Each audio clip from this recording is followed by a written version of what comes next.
파워 오토메이트는 기존의 RPA 도구라고 불리는 것들과 좀 차이가 있는 것 같긴 해요. 네, 원래 이 RPA는 사람이 하는 일을 흉내낸다라고 네, 말씀드렸는데 네. 제가 아까 그 예를 들었던 이 영어 번역도 사실 사람이 하는 일을 흉내내는 건 맞아요. 왜냐하면 기존에는 어떻게 했냐면 영어의 본문을 복사해가지고 네. 번역기에 올려놓고 결과물이 나오면 그 결과물을 내가 눈으로 보는 이런 식으로 사람이 반복적으로 하던 일을 기계가 자동화하는 건 맞는데 네, 네.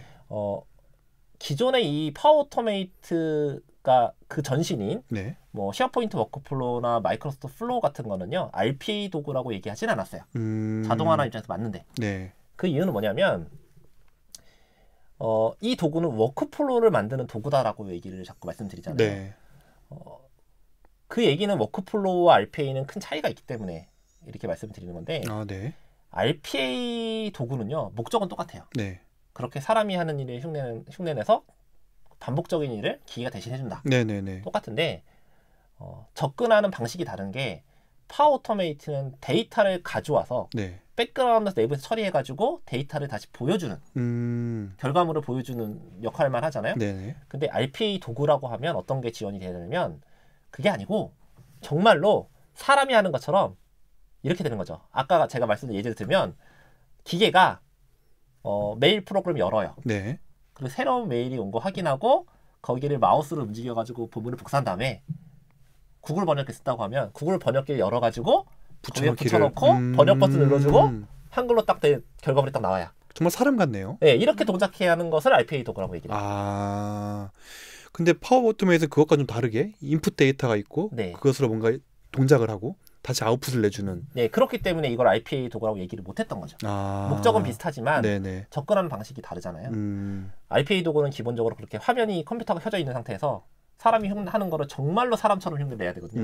내부에 어떤 코딩이나 API나 이런 식의 어떤 기술 용어가 아니라 정말로 마우스 움직임이 막 일어나가지고 클릭해주고 이런 게 발생의 RPA 도구라고 이제 얘기를 했고 네. 근데 이제 전통적인 RPA 도구들은 좀 문제들이 있었어요. 네네. 마이크로소프트가 정말 IT 쪽에서는 굉장히 강자이기도 하잖아요. 네. 근데 이제 전통적인 RPA 도구는 어떤 문제들이 있냐면 사람이 하는 일을 흉내를 내긴 하는데 얘가 약간 좀 속된 말로 좀 멍청해요. 너무 멍청해가지고 RPA를 예전에 몇 년 전 얘기입니다. 도입하려고 시도하다가 대부분 다 실패했어요. 이유는 뭐냐면 사람은요. 네. 나는 반복된다고 하죠. 네네네. 근데 그 반복하는 정도가 기계가 인지할 수 없을 정도의 반복이에요. 그래서 마우스 예를 들면 뭐를 클릭한다고 하면 옛날 RPA 도구들은요. 마우스의 포인트가 조금만 바뀌어도 버튼 위치가 바뀌어도 네, 버튼 위치가 살짝 1픽셀만 이동해도 예를 들면 아니면 화면의 크기가 제가 여기서 컴퓨터를 쓰고 있는데 17인치 쓰다가 19인치로 바꿨어요. 네네. 그럼 동작을 못해요. 위치가 달라지니까. 네. 뭐 이런 식이에요. 그러니까 너무 멍청하니까 예외사항에 대한 처리가 거의 불가능한 거예요. 실제로 반복이 아니네요. 그럼 기계 입장에서는. 그렇죠. 그러니까 사람이 할 때는 굉장히 반복적인 일처럼 느껴지지만 기계가 하기에는 반복이 아닌 거죠. 그러니까 사람과 기계 간에 너무 간극이 컸어요. 섬세한 아이네요. 네. 너무 섬세하고 너무 민감하고 그래서 그 RPA가 겉으로 테스트할 때 보기엔 되게 좋았지만 실무에 도입하려고 보면 그런 자잘한 요소들을 처리하기 위해서 별도의 전문가가 들어와야 돼요. 그럼 또 자동화를 위한 전문가 또 네, 그러면 개발을 하는 것과 별 차이가 없잖아요. 다시 원점으로 가는 거예요. 네, 다시 원점으로 가는 거예요. 너무 민감하니까 얘가. 근데 갑자기 이제 RPA가 뜬 건 도구가 편해졌다고 말씀드렸던 이유는 사용법 자체가 편해진 것도 있고요. 그런 아주 예민한 애를 약간 정말 사람처럼 이 정도 차이는 그냥 넘어갈 수 있게끔 자기가 알아서 판단해서 넘어갈 수 있게끔 하는 그러한 기술들이 많이 발달해가지고 그리고 그거에 불을 붙이는 게 뭐냐면 인공지능이죠. 인공지능. 네네네. 예를 들면 이런 시나리오를 한번 이제 생각을 해보시면 돼요. 대표적인 애가 이런 건데요. 요즘에 그 가장 핫한 업무용 소프트웨어 중에서 핫한 국내에서 서비스 중에 하나는 리멤버라는 네, 명함 읽어주는 앱이요. 알고 있죠. 그게 그 명함을 그 사진을 찍어가지고 스캔하는 기술은요. 굉장히 오래전부터 있던 기술이에요. 2000년도 초반부터. 근데 리멤버는 엄청나게 사실은 사용자가 많아지고 굉장히 핫한 서비스가 됐는데 그 이전에 있던 명함을 인식하는 그 기계들이든 서비스들은요. 거의 유명무실하거나 아니면 각광을 못 받았어요. 무슨 차이가 있었을까요? 리멤버랑? 차이는 서비스 모델은 다 똑같았는데 네. 차이는 딱 한 개였어요. 정확도. 자, 그럼 리멤버는 정확도를 어떻게 해결했을까요? 라고 물어보면 리멤버는요 사람이 해결했습니다. 아, 그거 기계한 게 아니고요? 네, 기계가 하는 게 아니고요. 그 스캔을 해서 물리면 리멤버 직원이 네. 타이핑 쳤습니다. 와, 그 엄청날 텐데 양이. 네. 그리고 그걸 다 타이핑 쳐가지고 넣기 때문에 네. 정확도가 어마어마하게 올라가 있는 거죠. 사람이 타이핑 치는 정확도를 기계가 따라갈 수가 없잖아요. 기존의 OCR 기계들이. 이미지를 보고 치는 기술에 대해서는 그렇죠. 네. 그렇죠. 이미지를 보고 거기서 글자를 뽑아가지고 이게 이름인지 회사인지를 다 분석해가지고 해야 되는데 기존의 OCR들은 그 기능이 너무너무 레벨이 낮았어요. 그걸 판단하는 레벨이 정말 네, 너무 낮아서 네. 그거를 사람이 하니까 너무 정확도가 높은 거예요. 기존의 영업사원들을 명함 입력하는 게 어마어마한 일이거든요. 그렇죠. 근데 네. 그거를 사람이 대신해주는 상황이 된 거잖아요. 그것도 스마트폰이라는 이제 사진을 찍어서 올리기 좋은 도구가 생겼으니 그쵸. 카메라 사진 찍어가지고 옛날에는 기계가 있다면 그걸 사람이 해주니까 정확도가 어마어마하게 올라가서 결국 그 서비스가 성공한 거고 굉장히 많은 사람들이 이용하는 거거든요. 그렇죠. 근데 전속 비서가 생긴 거나 다름없으니까. 네, 네, 맞습니다. 근데 사실 아직까지 여전히 사람이 하고 있고요. 네. 사람이 하고 있는 건 사실이긴 한데 아시겠지만 네이버가 리멤버를 인수했잖아요. 인수했던 이유는 리멤버의 발전 가능성을 본 거예요. 당연히 사람이 언제까지 할 수는 없어요. 네네. 다 인건비이기 때문에. 그렇죠. 예. 근데 요즘에 말씀드렸지만 인공지능이 발달하면서 네. 그 사람이 하는 반복적인 일을 기계가 대신해주기 시작하는 거죠. 아, 조금씩 대체되어 가는군요. 네. 자, 예를 대표적으로 어떻게 되냐면 기계가 인식하기 제일 쉬운 데이터는 패턴이 딱 어느 정도 있는 거예요. 패턴이요? 네. 그럼 예를 들면 이럴 수 있죠. 사진 명함을 찍어서 보내면 기계는요 메일 주소는 100% 인식해요. 왜냐하면 메일 주소는 중간에 @ 마크가 있잖아요. 아, 그렇죠. 또 다 동일한 형식이니까. 네, 다 동일한 형식이고. 그러면 어떤 OCR 스캐너로 돌려도요. 그 @ 마크가 있는 글자, 그것도 인공지능이 많이 발달해서 그렇습니다. 인공 OCR이 발달해가지고 그거는 거의 100%. 제가 해보니까 한 번도 실패한 적이 없어요. 아, 이메일 주소인지 아닌지를 판단하는. 판단해서 이메일 주소에 넣어주는 거. 그러면 이메일 주소는 사람이 넣을 필요가 없잖아요. 이제. 그렇죠. 네. 그런 식으로 점점점 기술이 발달함에 따라 자동화를 보고 그게 발전하면 결국 사람이 입력하지 않아도 사람이 입력하는 수준까지 올라가겠다는 판단이 있기 때문에 이 리멤버러 서비스 사실 네이버가 인수를 한 거죠. 이런 것처럼 자, 인공지능이 굉장히 발달했고 이 RPA 도구와 인공지능이 결합이 되면서 그런 애매한 부분들 사람이 하는 되게 기계가 판단하기 이거 반복이 아닌데 사람은 반복이라고 생각하는 그쵸, 것들 그쵸, 네. 그 엄청나게 메꿔줄 수 있는 수단이 생긴 거예요. 아, 그 간극을 인공지능이 메꿔준 거군요. 인공지능이 메꿔주기 시작한 거예요. 그래서 뭐 자동화 프로세스 중에서 예를 들면 뭐 그 견적서 같은 게 오면 인보이스 같은 거 오면 그 인보이스를 사실 저희 그 기관계 DB에 넣어줘야 되거든요. 기존에는 그걸 다 사람이 했어야 돼요. 왜 그러냐면 인보이스 형태가 너무 다양한 거예요. 아, 회사마다 다르니까. 그렇죠. 회사마다 견적서 주는 형식 다 다르잖아요. 그렇죠. 그거를 그러면 기계가 인식 못했는데 지금은 AI 서비스가 그 패턴을 분석해서 업체하고 거래를 한 업체가 있으면 그 업체 거래한 게 한 5개 정도만 패턴을 학습을 시키면 걔가 그 양식은 그 패턴대로 인식해서 아, 원래 이 회사가 보낸 양식은 이 위치에 회사가 있고 이 위치에 전화번호가 있고 이 위치에 금액이 있어 라는 걸 기계가 인식해가지고 자동으로 넣어줘요. 이런 식의 기술이 발달하니까 그거를 이제 RPA하고 접목을 시키게 되면 그 데이터를 뽑는 게 기존에는 사람이 마우스를 움직이면 기계가 데이터를 모르잖아요. 그럼 사람이 마우스를 움직여서 보면 위치가 조금 바뀌어도 인식을 못해요, 얘가.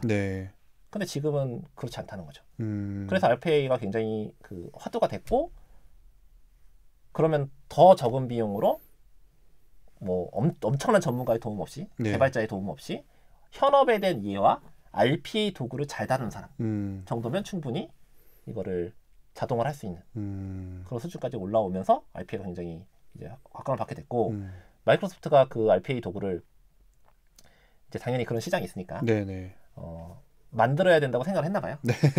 그래서 작년 11월에 이제 그 명칭이 마이크로소프트 플로우였던 이 파워 오토메이트가 파워 오토메이트 이름이 바뀌면서 거기 안에 들어온 그 RPA 도구 중에 하나 UI 플로우라는 UI 플로우요? UI 플로우라는 도구가 들어오면서 그 RPA 기능을 얘가 담당해가지고 UI 플로우를 구현하시게 되면 사용자의 아까 말씀드린 마우스 움직임 이런 거를 감지해가지고 그를 자동화를 해줍니다. 아, 화면에서 커서가 어디에 있는지 이런 위치 같은 그래서 거를? 사용하는 방식에는 뭐냐면 데이터를 입력받고 이런 게 아니고 녹화 버튼을 눌러가지고요. 제가 이제 클릭을 하고 어디를 클릭하고 이렇게 막 하잖아요. 하고 저장한 다음에 재생 누르면 그냥 해줘요. 그 컴퓨터에서. 그 동작들을 다 레코딩해서. 네, 레코딩해서 레코딩해서 그걸 해주고요. 이 RPA 도구가 그 되게 좋은 게 뭐냐면 레코딩을 해주는데 도구의 움직임을 A부터 끝까지 다 레코딩을 하는 게 아니고 잘라가지고 레코딩을 해요. 중간에 뭐가 변동사항이 생기면 제가 1시간짜리 레코딩을 했다고 치면 네네. 중간에 뭐가 바뀌었어요. 네네. 그럼 처음부터 1시간짜리 레코딩 다시 해야 되냐? 그런 건 아니고요. 중간에 이게 다 레코딩된 어떤 그 내가 버튼 클릭, 뭐 네. 예를 들면 마우스 움직임, 더블 클릭, 뭐 우측 버튼 이게 다 그 레코딩한 결과물을 보면 플로우 차트식으로 쭉 나와 있어요. 행위 단위로 네, 행위 단위, 액션 단위로. 그래서 그 필요 없는 액션은 제가 지우면 되고요. 그리고 중간에 삽입하고 싶으면 중간 레코딩을 해서 넣던가 아니면 그게 어떤 그 코드화돼 있거든요. 네네. 각각의 행위들이 네. 코드에서 고치거나 뭐 이런 것들이 가능하기 때문에 이제 자동화를 했을 때 수정 변경이 되게 쉬워진 거죠. 옛날처럼 이렇게 처음부터 다시 해야 되거나 이런 게 아니라 네네. 그래서 이 RPA 도구들이 굉장히 이제 각광받는 거고요. 그래서 이제 많은 사람들이 이제 관심을 갖는 거죠. 그러면 실제로 파워 오토메이트도 결국에는 그런 RPA의 기능들을 도입을 해가지고 계속 앞으로 발전할 가능성이 매우 있겠네요. 그러면은. 네. 마이크로소프트가 굉장히 이 RPA 관심이 많은 것 같고요. 네. 그래서 UI플로우라는 이 RPA, 그러니까 파워 오토메이트 내부에 있는 그 RPA 기능이 추가가 되면서 이제 파워 오토메이트를 RPA 도구라고 이제 불릴 수 있는 수준이 됐습니다. 이제는 기존에 그 부분이 없었기 때문에 역할은 비슷했지만 RPA라고 얘기를 못했거든요. 근데 지금은 이제 RPA라고 공식적으로도 얘기하고 있고요. 그리고 이 파워 오토메이트가 가지고 있는 이제 장점이 뭐냐면 다른 마이크로소프트 제품하고 연동이 쉽고 그리고 파워 플랫폼 내부의 연동도 되게 쉽게 돼 있고요. 더군다나 이 파워 오토메이트 내부에는 AI 서비스가 내부에 포함이 돼 있어요. 파워 오토메이트 내부에요? 네. 보통 이제 파워 플랫폼에서 공통적으로 쓰는 AI 서비스, AI 빌더라는 서비스가 있는데요. 그 번역 기능도 당연히 AI 빌더에 있는 그 AI 빌더의 번역 서비스가 있고요. 뭐 그러니까 양식 인식이라고 해가지고 아까 제가 말씀드린 것처럼 인보이스를 학습시켜가지고 하는 거 있잖아요. 그것도 어떤 코딩이든 서비스를 뭔가 구현하는 이런 게 아니고요. 거기 안에 양식 분석기라는 AI 빌더 안에 AI 서비스 중에 하나를 이용하시게 되면 저희가 양식을 받아가지고 거기다 업로드를 몇 개 시키면은 얘가 학습을 해요. 스스로. 네네. 패턴을 인식을 하는 거군요. 예, 패턴을 인식해가지고 학습을 시킬 때 어떻게 학습을 시키냐면 이 양식을 하나 올리고요. 거기다 이렇게 체크를 하는 거예요. 여기서 이 부분은 회사라는 거고 이거는 금액이야. 이거는 뭐야 하면서 기계한테 알려주는 거예요. 그래서 그런 패턴을 5개 정도 입력하면 얘가 그걸 가지고 있다가 또 다른 양식이 들어오면 새로운 게 들어오면 얘가 그거를 인식한 패턴대로 똑같이 이제 분석을 해서 알려주는 거죠. 결과를. 그걸 그대로 내 워크플로우 안에 넣을 수 있겠네요. 네, 그걸 결과로 워크플로우에 넣을 수 있기 때문에 굉장히 그 예민한 작업들도 이제 할 수 있게끔 구현이 된 거예요. 네네네. 그런 서비스들이 있으니까 이제 AI하고 접목을 하게 되면 기존의 복잡한 작업들을 자동화하는 데서 많은 도움을 받을 수가 있는 거죠. 그럼 정말 특히나 회사에서 마이크로소프트 제품을 도입을 하고 있다면은 더더군다나 한번 검토해 볼 필요가 있겠네요. 네, 마이크로소프트가 되게 좀 잘하고 있다고 생각하는 게 뭐냐면 예전에는 뭘 해도 다 돈이었어요. 네네네. 그렇죠. 그래서 사람들이 좀 싫어했죠. 이 정도는 니네 제품 많이 쓰고 있는데 이 정도는 해줄 수 있지 않냐 이렇게 얘기할 수 있는 거잖아요. 사람이 심리라는 게. 네. 근데 굉장히 많이 쓰고 있어도 뭘 하려면 또 뭘 해야 되고 돈을 내야 되고 이런 식이었는데 약간 정책이 어떻게 바뀌었냐면 당연히 마이크로소프트 제품을 아무것도 안 써요. 그런 회사한테 공짜로 줄 수는 없잖아요. 그렇죠. 네, 그런 건 이제 뭐 유료 구매가 필요하긴 한데 그게 아니고 무료 버전도 있고요. 기본적으로 무료로 제공하는 버전도 있고 그 다음에 이제 오피스 365와 같이 마이크로소프트 클라우드 서비스 쓰면 거기에 무료로 제공되는 영역이 또 있어요. 추가로 더. 그리고 더 파워풀한 거 쓰려면 이제 유료로 돈을 주고 구입해야 되는 뭐 이런 상황이 있는데 무료로 제공되는 게 일정 부분 있기 때문에 그것도 굉장히 쓸만하거든요. 그래서 그걸 이용해서 구현을 해보거나 테스트해볼 수 있는 충분한 여건들이 됩니다. 그런 부분이 굉장히 좀 잘하고 있는 점이에요. 그렇군요. 네, 어쨌든 조직 내에서 개인도 이제는 누구나 손쉽게 어떤 개발 부서나 IT 부서 요청하지 않아도 내 업무를 내가 패턴을 분석을 해서 이제 하나씩 자동화를 만들어 갈 수 있는 또 그런 것이 늘어나다 보면 또 당연히 조직의 업무 생산성도 늘어날 테니까요. 네. 그런 제품이 또 파워 오토메이트였던 걸 한번 소개드렸습니다.